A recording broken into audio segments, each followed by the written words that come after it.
अक्टूबर 1979 कराची की जेल में एक शख्स को कोड़े मारे जा रहे थे। थोड़ी ही दूर जमा कई कैदी भी ये मंजर देख रहे थे। उन्हीं में एक 26 साल का नौजवान भी था। उसे कोड़ों की सजा सुनाई गई थी। वो खुद को जहनी तौर पर तैयार कर रहा था कि उसे भी जल्द इसी अजियत से गुजरना होगा। वो नौजवान कोई और नहीं बल्कि अल्ताफ हुसैन थे, जिसके कदमों में जमाना झुक गया। मगर एक जमाना वो था जब उसे अपने जूतों पर सर रखकर सोना पड़ा, जिस पर तशद्दुद की सियासत का इल्जाम लगा। मगर उसका दावा था कि उस पर तशद्दुद हुआ तो वो सियासत में आया, जिसकी तकरीर सुनने लाखों लोग बारिश में भीगते रहे। और कभी उस पर पुलिस मोबाइल में डंडों की बारिश की गई। जिसकी पार्टी पर करोड़ों रुपए माहाना भत्ता जमा करने का इल्जाम लगा, वो कभी एक एक दो दो रुपए चंदा मांगा करता था। अल्ताफ हुसैन को पहली बार 1989 में जेल में क्यों डाला गया था? उन्हें कोड़े मारे गए थे या नहीं? जेल से कितने अरसे बाद रिहाई मिली? फिर कितनी बार और क्यों जेल गए? ये सब भी बताते हैं, लेकिन पहले हमारे चैनल इनकलाब को सब्सक्राइब कर लें और वीडियो को लाइक भी जरूर कीजिएगा। तो चलिए तारीख से जानते हैं कि बानी एमक्यूएम कब कब सलाखों के पीछे जा चुके हैं और वहां उन पर क्या क्या गुजरी। अल्ताफ हुसैन ने जब कराची यूनिवर्सिटी में दाखिला लिया तो वहां कई तलबा तंजीमें थीं जो कौमियत, सूबाइयत या इलाकाइयत की बुनियाद पर कायम थीं। APMSO के मुताबिक ये छोटी तंजीमें प्रेशर ग्रुप बनकर बड़ी तंजीमों मसलन जमीयत, प्रोग्रेसिव स्टूडेंट ऑर्गेनाइजेशन या लिबरल स्टूडेंट ऑर्गेनाइजेशन से फ़वाइद हासिल करती थीं। उर्दू बोलने वाले जो मुहाजिर कहलाते थे उनकी कोई तंजीम नहीं थी। वो लोग ज़्यादातर जमीयत में शामिल थे, मगर जमीयत वाले दूसरी ज़बान बोलने वालों का ज़्यादा ख्याल रखते थे। इस पस मंज़र में अल्ताफ हुसैन ने मुहाजिरों की तलबा तंजीम के लिए 1.5-2 साल राब्ता मुहिम चलाई और 150-200 हम ख्याल तलबा मिलने के बाद बिलाखिर 11 जून 1978 को APMSO यानी ऑल पाकिस्तान महाजर स्टूडेंट ऑर्गेनाइजेशन कायम की गई। एक इजलास में बाकायदा इलेक्शन के जरिए अल्ताफ हुसैन को पहला चेयरमैन और अजीम अहमद तारिक को पहला जनरल सेक्रेटरी मुंतखब किया गया। उस जमाने में अल्ताफ हुसैन के पास वो मशहूर ज़माना 50 मोटरसाइकिल नहीं थी और वो बस में यूनिवर्सिटी आया जाया करते थे। वो और तंजीम के दूसरे अरकान ट्यूशन पढ़ाकर अपनी तालीम का खर्च उठाते थे। तंजीम का खर्चा सब लोग चंदा देकर चलाते थे। हर मेंबर 25 रुपए माहाना चंदा देता था। रफ्ता रफ्ता APMSO के unit NED, Urdu science college, Dawood engineering college, national college, Jinnah college, ship owner college और दूसरे कॉलेजों में भी खुल गए। खर्चे बढ़े तो अल्ताफ हुसैन के साथियों ने दुकान दुकान जाकर चंदा मांगना भी शुरू किया। कोई रुपया 2 रुपया दे दिया करता था और कहीं से मुआफ करो भी सुनने को मिलता। बहरहाल अल्ताफ हुसैन और उनकी तंजीम को मुहाजिरों की पहली आवाज़ के तौर पर शहर में जाना जाने लगा। ऐसे में 14 अगस्त 1979 आ गया। उस दिन अल्ताफ हुसैन और उनके साथियों आफाक शाहिद, हसीब हाशमी और दूसरे लोगों ने मज़ार कायद पर एक एहतजाज किया था। उस मुजाहरे का मकसद बांग्लादेश में फंसे महसूरीन की वतन वापसी के लिए आवाज़ बुलंद करना था। वो ज़ियाउल हक के मार्शल लॉ के शुरू का दौर था। हुकूमत के खिलाफ जलसे जुलूसों की इजाज़त नहीं थी। नतीजा ये हुआ कि अल्ताफ हुसैन और उनके साथियों को गिरफ्तार कर लिया गया। अल्ताफ हुसैन ने अपनी किताब सफ़र ज़िंदगी में लिखा है कि वो और उनके साथी मुजाहरे के बाद जुलूस की सूरत में कैपरी सिनेमा पर पहुंचे थे कि उन्हें चारों तरफ से FC ने घेर लिया। गिरफ्तार करके पुलिस की बड़ी वैन में फेंके जाने से पहले इतने डंडे बरसाए गए कि उन्हें ये भी पता नहीं चल रहा था कि अब उनके जिस्म के किस हिस्से पर डंडा पड़ा है। उन्होंने लिखा है कि खूब पिटाई के बाद उन्हें गाड़ी में फेंका गया। कैपरी सिनेमा से सोल्जर बाजार थाने तक 5 मिनट का रास्ता था, मगर गाड़ी 1 घंटे तक सड़कों पर चक्कर काटती रही। उनके मुताबिक सोल्जर बाजार थाने के लॉकअप में उन समेत कई लोगों को खचाखच भर दिया गया था। नतीजा ये हुआ कि लेटना तो दूर, सही तरह से पांव फैलाकर बैठ भी नहीं सकते थे। लैट्रीन भी लॉकअप में ही था जो उबल रहा था। उसमें से कीड़े निकल निकल कर कमरे में आ रहे थे। वहाँ टाट का एक छोटा सा टुकड़ा पड़ा था। अल्ताफ हुसैन और उनके साथी इसी टाट से कीड़ों को समेट कर लैट्रीन में वापस भेजने की कोशिश करते थे। पूरे 3 दिन उन्होंने वहाँ गुजारे। पहले दिन तो ना खाना दिया गया और ना चाय। अल्ताफ हुसैन के मुताबिक उनके पूरे जिस्म से टीसें उठ रही थीं। सर का कोई हिस्सा ऐसा नहीं था जहां डंडा लगने से गोमड़ ना पड़ा हो और जिस्म का कोई हिस्सा ऐसा नहीं था जहां नील ना पड़े हों। 3 दिन बाद उन्हें रस्सियों से बांधकर जेल ले जाया गया और वहां जेल की बदतरीन बैरक में बंद किया गया, जो आमतौर पर कैरेटिन कहलाती थी। वहां ना बिछाने के लिए कुछ था और ना ओढ़ने के लिए कोई कंबल। अल्ताफ हुसैन के मुताबिक वो 3 दिन जागे हुए थे, इंतहाई निढाल थे, मगर लेट नहीं सकते थे क्योंकि बदन में शदीद दर्द और पीठ पर जख्म थे। बैठना भी तकलीफ दे था, मगर थकन इस कदर थी कि जैसे तैसे खुद को नंगे फर्श पर गिरा दिया। सर जमीन पर नहीं रख सकते थे, इसलिए जूते उतारकर तकिए के तौर पर सर के नीचे रख लिए और इसी हालत में रात गुजारी। सुबह आंख खुली तो बदन में शदीद दर्द था और चाय की शदीद ख्वाहिश महसूस हो रही थी। कुछ देर बाद सामने चाय बढ़ती दिखाई दी। एक शख्स के पास प्लास्टिक का टूटा हुआ कप था, उससे कप लेकर चाय ली गई। पहला घूंट लिया तो हैरत हुई कि चाय नमकीन है। दूसरा घूंट लिया तो मालूम हुआ कि वो चाय नहीं बल्कि दाल थी, जो इस कदर पतली थी कि चाय लग रही थी। बाद में उन्हें आम जराइम पेशा कैदियों की बैरक, जिसे चक्कर कहा जाता है, वहां मुंतकिल किया गया और 1.5 माह बाद सियासी कैदियों की बैरक में भेज दिया गया। हालांकि उन्हें पहले ही दिन वहां होना चाहिए था। अल्ताफ हुसैन की रिहाई के लिए जेल उन दिनों नहीं तोड़ी गई थी, वो बाद में हुआ था। उसकी तफसील हम आगे चलकर आपको बताएंगे। खैर, तो हुआ ये कि 2 अक्टूबर 1979 को उन्हें 9 माह की कैद बामुशक्कत और 5 कोड़ों की सजा सुनाई गई थी। अल्ताफ हुसैन पर पाकिस्तान का परचम जलाने और इश्ताल अंगेज तकरीर करने का इल्ज़ाम था। उन्होंने कैद की पूरी सजा भुगती। फौजी अदालत के इस फैसले को हाई कोर्ट में चैलेंज किया गया, जहां कैद की सजा बरकरार रखी गई, मगर कोड़ों की सजा पर अमल दरामद रोक दिया गया था। ताहम जब जेल में किसी कैदी को कोड़े लगाए जाते तो वो दूर से वो मंजर देखा करते और ख़ुद को भी उस सज़ा के लिए ज़हनी तौर पर तैयार रखते कि कल को उनके साथ भी ये हो सकता है। बहरहाल 9 माह बाद अल्ताफ हुसैन जेल से रिहा हो गए थे और APMSU की सरगर्मियाँ दोबारा शुरू हो गई थीं। वो उर्दू बोलने वाले तलबा में इंतहाई मकबूल होने लगी थी। सीनियर सहाफ़ियों के मुताबिक फरवरी 1981 में इस्लामी जमीयत तलबा के अरकान ने अल्ताफ हुसैन और उनके साथियों पर तशद्दुद के बाद उनका यूनिवर्सिटी में दाखिला बंद कर दिया था। उसके बाद अल्ताफ हुसैन और उनके साथी दूसरे कॉलेजों, तालीमी इदारों में तंजीम को मजबूत करते रहे। फिर इसका दायरा फैलाने का फैसला हुआ और 18 मार्च 1984 को मुहाजिर कौमी मूवमेंट यानी MQM कायम की गई।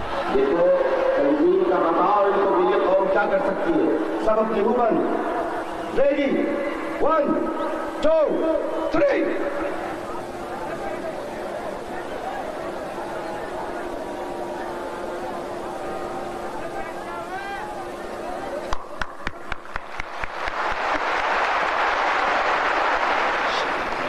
लाखों का मजमा और खामोशी नामुमकिन, तो ये वो लोग हैं जो नामुमकिन को मुमकिन करके दिखाते हैं। कराची में ज़बान की बुनियाद पर तासुब तो क़याम पाकिस्तान के वक्त से मौजूद था, मगर 1966 में सदारती इंतखाब के बाद पठानों और मुहाजिरों के दरमियान भी तनाव शुरू हो गया था। असल में कराची वालों ने अयूब खान के मुकाबले में फातिमा जिन्ना का साथ दिया था। इलेक्शन में धन, धांधली और धौंस के रिवायती हथकंडों के जरिए अयूब खान जीत गए थे।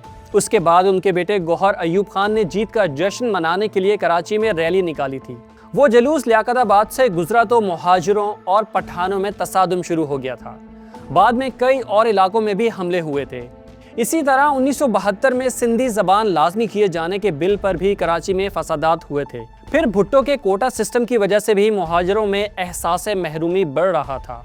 APMSU भी उन्हीं महरूमियों को जवाज़ बनाकर कायम की गई थी और MQM भी, मगर MQM की मकबूलियत में इजाफा हुआ अप्रैल 1988 में। 15 अप्रैल 1985 को नाज़माबाद में सर सैयद कॉलेज की कुछ तालिबात को तेज़ रफ्तार मिनी बस ने कुचल दिया। उनमें से एक तालिबा बुशरा जैदी जाँ बहक हो गई। हादसे का जिम्मेदार ड्राइवर फरार हो गया। उस दौर में भी ज़्यादातर बसों के ड्राइवर कंडक्टर पठान, पंजाबी या कश्मीरी होते थे। बुशरा जैदी की हलाकत के बाद तलबा और तालिबात एहतजाज के लिए जमा हो गए। पुलिस ने उन पर शेलिंग और लाठी चार्ज कर दिया। उसका नतीजा ये हुआ कि पूरे शहर में फसादात फैल गए और ज़बान की बुनियाद पर एक दूसरे की आबादियों पर हमले होने लगे।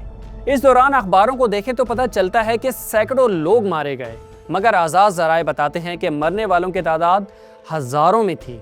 उन दिनों शहर में पहली बार क्लाशनकोफ और दूसरे जदीद हथियार इस्तेमाल हुए।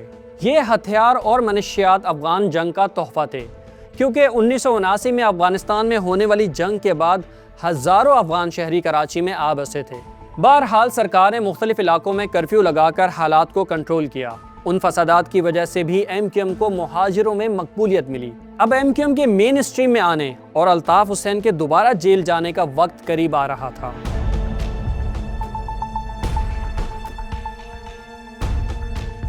MQM सिंध में बसने वाले तमाम मुहाजिरों की वाहिद नुमाइंदा जमात बन चुकी थी। हैदराबाद, मीरपुर खास, सक्खर, टंडो आदम समेत सिंध में जहां जहां उर्दू बोलने वाले आबाद थे, उन्होंने अल्ताफ हुसैन से उम्मीदें वाबस्ता कर ली थी। MQM ने उस वक्त तक कहीं कोई बड़ा जलसा नहीं किया था।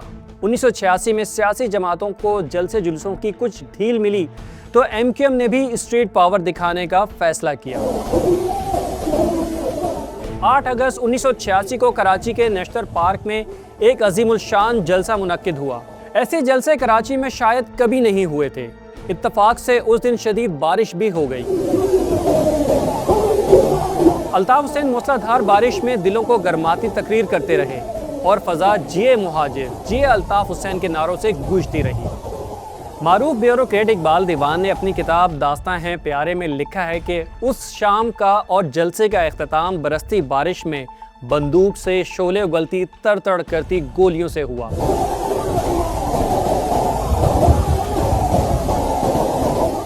मुहाजिर लड़कों के असलहे की यूं खुलेआम नुमाइश एक अनोखा और एतमाद बख्श मजहर थी। समझे मरीज को ताकत की दवाई वाली ड्रिप लग गई थी।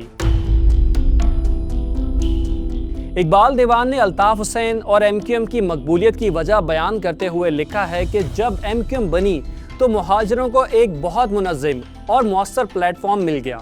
कराची की सबसे पढ़ी लिखी आबादी यानी मुहाजिर कोटा सिस्टम, लिसानी तासुब और सेकंड क्लास शहरी वाले बर्ताव से पहले ही नाला थे। उन्हें यह दावा था कि कराची की तामीर और तरक्की में सबसे ज्यादा किरदार भारत से आने वाले लोगों का था। कराची के बाहर किसी मुसलमान का 1947 से पहले कोई सनती या मालियाती इदारा नहीं था। हर जगह सिंधी बनिया छाया हुआ था। पे दर पे मार्शल लॉ सरकार की हुकूमत और 1 यूनिट की वजह से भी मुहाजिर सरकारी और फैसला साज इदारों में बहुत कम हो गए थे। ऐसे में कोटा सिस्टम, अफगान जंग, पुलिस में 1 यूनिट के जमाने से भर्ती, पंजाब पुलिस मुलाजमीन की भरमार, ट्रांसपोर्ट पर अफगानियों के कब्जे, शिया सुन्नी फसादात, किसी भी दुश्मन एजेंसी के लिए जो मौके की खोज में हर वक्त घात लगाए रहती हो, ये सब ऐसे एलिमेंट थे जिनसे फसाद की आग भड़काने और लोगों को आपस में लड़ाने में कुछ ही देर लगती थी। उन अवामिल की मौजूदगी में भारतीय खुफिया एजेंसी रॉ और अफगान खुफिया एजेंसी खाद को मौका मिल गया कि हर लिसानी ग्रुप में अपने स्लीपर सेल्स शामिल करके ऐसे स्विच नस्ब कर दें जो मौका मिलते ही फसादात भड़काने के लिए इशारा मिलते ही ऑन ऑफ होते रहें। ये स्विच एक बार फिर ऑन हुए 1986 के आखिरी महीनों में। कराची जलसे की कामयाबी के बाद MQM ने हैदराबाद में पक्का किला पर जलसे का ऐलान किया। 31 अक्टूबर 1986 की तारीख मुकर्रर की गई। अल्ताफ हुसैन की किताब सफ़र ज़िंदगी के मुताबिक वो और पार्टी के दीगर सीनियर रहनुमा रात में ही हैदराबाद के लिए निकल गए थे और सुबह 8:30 बजे वहां पहुंच चुके थे।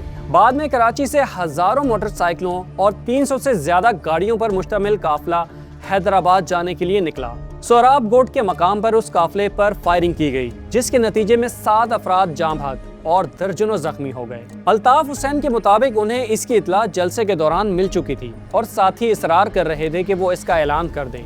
उन्होंने ये खबर इसलिए हाजरीन तक नहीं पहुंचाई क्योंकि उनके सामने 5 लाख अफराद का मजमा था, जो ये खबर सुनकर बेकाबू हो जाता।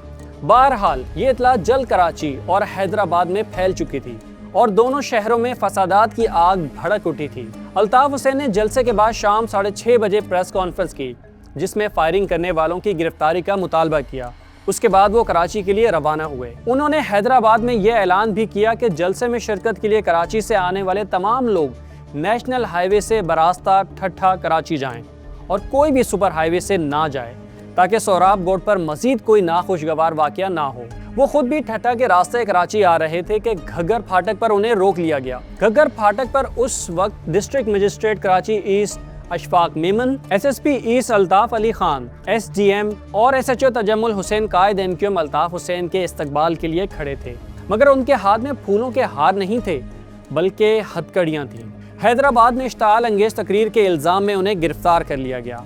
अल्ताफ हुसैन की किताब के मुताबिक पहले उन्हें खोकरा पार थाने और फिर काला बोर्ड थाने ले जाया गया। शुरू में रवैया निस्बतन बेहतर था, मगर लॉकअप में दाखिल होते ही हालात इंतहाई खराब हो गए।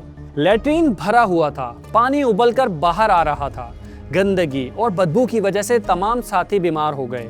2 रोज बाद उन्हें और उनके एक साथी को गाड़ी में बिठाकर नामालूम मकाम पर ले जाया गया, जो बाद में बल्दिया टाउन में वाक़े CIA का तफ्तीशी सेल निकला। वहां उन्हें एक छोटी कोठरी में बंद कर दिया गया, जहां ऊपर और नीचे राइफल बरदार एहलकार तैनात थे और उनकी राइफलों का रुख हर वक्त कैदियों की तरफ रहता था। बानी MQM के मुताबिक उनके साथ ऐसा सलूक किया गया जैसे वो कोई बड़े दहशतगर्द हों।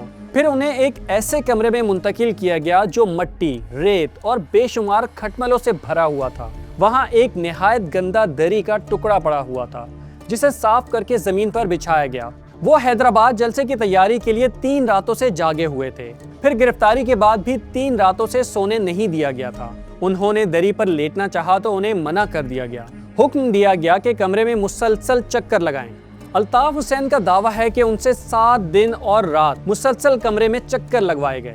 मुसलसल चलने से पांव सूज गए और गुर्दे की तकलीफ बढ़ गई, मगर किसी ने फरियाद नहीं सुनी। उन्होंने मजीद लिखा है कि मुख्तलिफ एजेंसियों के अफसर वक्फे से आते, कभी नरमी और कभी गालियों से बात करते।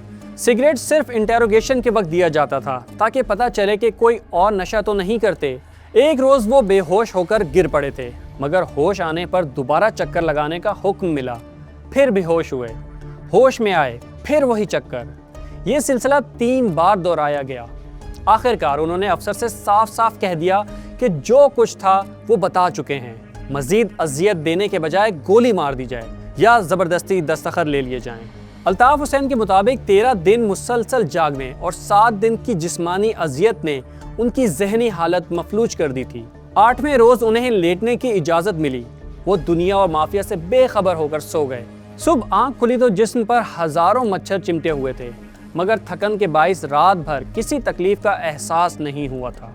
उन्होंने मच्छर भगाने के लिए कॉइल मांगी, मगर वो भी नहीं दी गई। 16 दिन तक वो CIA के सेल में कैद रहे। इस दौरान ना किसी वकील, ना पार्टी के किसी फर्द और ना ही घर वालों को उनकी खबर थी। आखिरकार 16 रोज बाद उन्हें जेल मुंतकिल कर दिया गया और फिर तकरीबन 4 महीने बाद 24 फरवरी 1987 को जेल से रिहा किया गया। मगर उस दौरान कराची में 2 इंतहाई अहम वाकयात पेश आ चुके थे। पहला वाकया 12 दिसंबर 1986 को पेश आया। उस दिन सोहराब गोट से असलहे और मनशियात के खात्मे के लिए ऑपरेशन क्लीन अप हुआ। फौज और पुलिस ने गैर कानूनी बस्तियों और कई अड्डों का खात्मा कर दिया। ये ऑपरेशन शुरू होने के सिर्फ 2 दिन बाद 14 दिसंबर 1986 को औरंगी टाउन की कस्बा कॉलोनी और अलीगढ़ कॉलोनी में शरपसंदों ने हमला किया। 2000 से ज्यादा हमलावर जदीद तरीन हथियारों से लैस थे। ये बस्तियां मुहाजिरों यानी उर्दू बोलने वालों की थीं। वहां कई घंटों तक ऐसी वहशत और बर्बरियत का मुजाहरा किया गया जिसकी तफसील लहू रुला देने वाली है। बहरहाल इस हमले के बाद कराची एक बार फिर लिसानी फसादात की आग में जलने लगा था। एक दूसरे की आबादियों पर हमले होने लगे थे। बसों, रिक्शों, घरों, दुकानों को जलाया गया। उन बदतरीन फसादात में 400 के करीब लोग जा बहक और 2000 तक जख्मी हुए। कहते हैं कि उन हमलों के बाद से ही MQM में अस्करी विंग की जरूरत महसूस की गई। ऐसे हालात में अल्ताफ हुसैन की रिहाई का मुतालबा भी जोर पकड़ने लगा था, क्योंकि उन पर कोई इल्जाम साबित नहीं हो सका था। उन पर एक मुकदमा ये भी बनाया गया था कि उन्होंने कुरंगी थाने के किसी पुलिस वाले की टोपी और बेल्ट चोरी की थी। मुहाजिर अवाम में गम और गुस्सा बढ़ने के बाद फसादात के खौफ से 24 फरवरी 1987 को अल्ताफ हुसैन को रिहा कर दिया गया। वो जेल से रिहाई के बाद अलीगढ़ और कस्बा कॉलोनी गए, वहाँ मुतासरीन से मुलाकातें की। 31 अक्टूबर को जाँ बहक होने वाले शहरियों के अहले खाना से भी मिले। इन दौरों ने अल्ताफ हुसैन को और मकबूल और मुखालफिन को मजीद भड़का दिया था।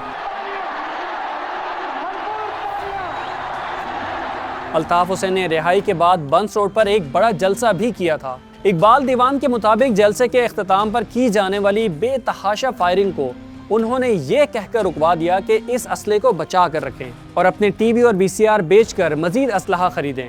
वो मजीद लिखते हैं कि MQM की मुखालफत में जो ग्रुप पंजाबी पख्तून इत्तेहाद के नाम से बनाया गया, उसकी क़यादत एक पंजाबी ट्रांसपोर्टर गुलाम सरवर अवान और पख्तून मनशियात फरोश गुलजरीन कर रहे थे। उस ग्रुप की MQM से आए रोज झड़पें होने लगी। जुलाई में ऐसे ही एक वाक़े में 50 से ज्यादा लोग मारे गए। नतीजा ये निकला कि हुकूमत ने पीपीआई और एमक्यूएम दोनों की क़यादत को गिरफ्तार करने का फैसला किया। अब वक्त आ गया था एमक्यूएम के मरकज़ 90 पर धावा बोलने का। एफबी एरिया के ब्लॉक 8 में एक इलाका है अजीजाबाद। इसमें मुक्का चौक के करीब अल्ताफ हुसैन का 120 गज का घर था। यही एमक्यूएम का हेडक्वार्टर भी था। मकान नंबर तो 494 था, मगर यहाँ जो टेलीफोन लगा हुआ था उसका नंबर 673690 था। तो आखिरी 2 नंबरों की वजह से ये 90 से मशहूर हुआ। बाद में तो उसे इतनी अहमियत हासिल हो गई कि पाकिस्तान की हर बड़ी सियासी जमात का लीडर यानी बेनज़ीर भुट्टो हो, नवाज शरीफ, आसिफ अली जरदारी या अमेरिका और बरतानिया के सफ़ीर, सब अल्ताफ हुसैन या एमक्यूएम के रहनुमाओं से मिलने यहाँ आते रहे। मगर हम बात कर रहे हैं जुलाई 1987 की, जब 90 को मुकद्दस होने जैसी अहमियत हासिल नहीं थी। उन दिनों जब पंजाबी पख्तून इत्तेहाद की क़यादत को गिरफ्तार कर लिया गया तो ऊपर से एमक्यूएम की लीडरशिप को भी कैद करने का हुक्म आया। उस जमाने में वहाँ इलाका मजिस्ट्रेट रहने वाले इकबाल दीवान के मुताबिक एक रात 6-7 पुलिस मोबाइलें 90 पर छापे के लिए निकली। किसी ने मशवरा दिया कि रास्ते में सेक्रेटरी फाइनेंस SM तारिक का घर है, पहले उन्हें गिरफ्तार कर लिया जाए। पुलिस उनके घर पहुंची तो वो मौजूद नहीं थे, बल्कि वो 90 पर थे। DSP ने SM तारिक के वालिद से कहा कि वो फ़ोन कर उन्हें बुलाएं। वालिद ने 90 फ़ोन करके ये कहा, घर पर बहुत मेहमान आए हैं, तुम जल्दी आ जाओ। जाहिर है ये 90 वालों को चौकन्ना करने के लिए एक इशारा बन गया। यही वजह है कि पुलिस की टीमें जब 90 पहुंची तो ना वहां अल्ताफ हुसैन थे और ना कोई और रहनुमा। प्लेटों में चने की दाल और मुर्गी का सालन रखा हुआ था और रोटियां भी पड़ी हुई थी, यानी उन्हें खाना खाने के दौरान फरार होना पड़ा था। 90 पर छापे की नाकामी के बाद अल्ताफ हुसैन रूपोश हो गए थे, मगर फिर चंद ही दिनों बाद उन्होंने खुद को कानून के हवाले करने का फैसला किया। वो लिखते हैं कि 30 अगस्त 1987 को उन्होंने रज़ाकाराना तौर पर गिरफ्तारी पेश की, क्योंकि सूरत हाल ये थी कि मुहाजिरों के घरों पर पुलिस छापे मार रही थी। कारकुनों को गिरफ्तार कर उन पे जुल्म किया जा रहा था। जो कारकुन हाथ नहीं आते थे उनके घर वालों और बुजुर्गों की बेइज्जती की जा रही थी और उन्हें गिरफ्तार किया जा रहा था। चुनाचा कमिश्नर कराची और DC सेंट्रल की इस यकीन दहानी पर मैंने गिरफ्तारी पेश कर दी थी कि मुहाजिरों को जो हिरासा किया जा रहा है और उन पर जो जुल्म हो रहा है वो बंद कर दिया जाएगा और हमें फौरी तौर पर जेल मुंतकिल कर दिया जाएगा। मैंने मुहाजिर कौम की खातिर गिरफ्तारी पेश की थी, लेकिन हुक्काम ने वादा खिलाफी की और हमें जेल भेजने के बजाय जैक्सन थाना की माड़ी ले जाया गया और लॉकअप में बंद कर दिया गया। उन्होंने लिखा है कि इस लॉकअप की भी वही सूरत हाल थी जो दूसरे थानों में होती थी। उन्हें ना कोई चारपाई दी गई, ना कोई दूसरी सहूलत थी। अल्ताफ हुसैन को वहां लाने के दूसरे तीसरे दिन लॉकअप के गिर्द नई दीवारें कायम की गईं, क्योंकि पुलिस को इत्तला मिली थी कि उन पर कातलाना हमला हो सकता है। तीसरे रोज उन्हें जेल मुंतकिल कर दिया गया और C क्लास दी गई। बाद में वकील की दरख्वास्त पर अदालत ने B क्लास देने का हुक्म दिया, तब उन्हें चारपाई दी गई। अल्ताफ हुसैन के मुताबिक उस कैद के दौरान कोई पूछगछ नहीं हुई, बस हुकूमत के मुख्तलिफ नुमाइंदे बातचीत करने के लिए बार बार आते थे, पेशकश करते थे कि वो जमानत पर रिहा हो जाएं। बाकी लोगों को बाद में रिहा कर दिया जाएगा। मगर अल्ताफ हुसैन के मुताबिक उन्होंने एक एक कारकुन और रहनुमा की रिहाई तक खुद का रिहा होना मंजूर नहीं किया।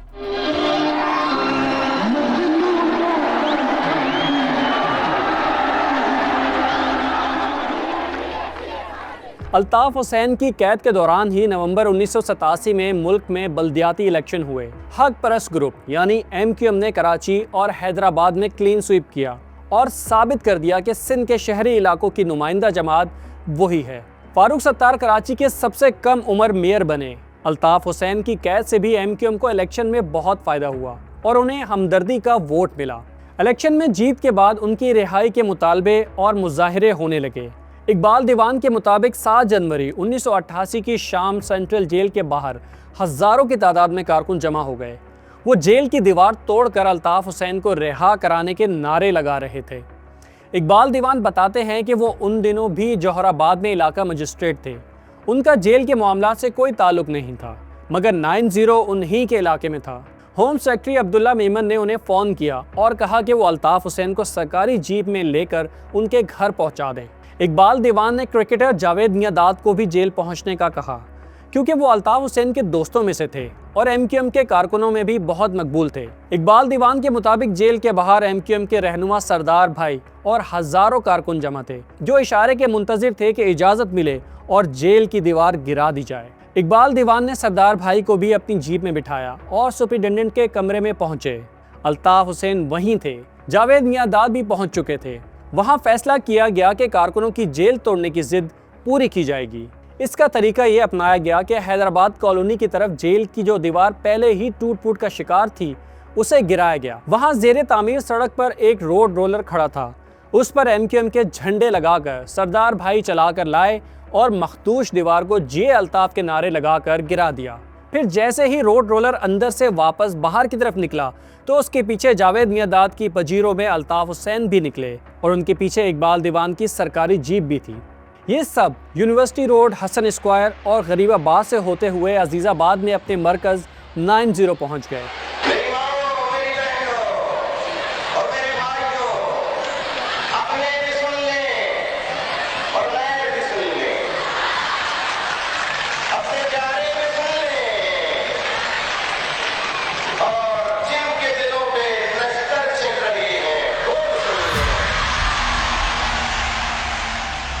ये पाकिस्तान में अल्ताफ हुसैन की आखिरी गिरफ्तारी थी।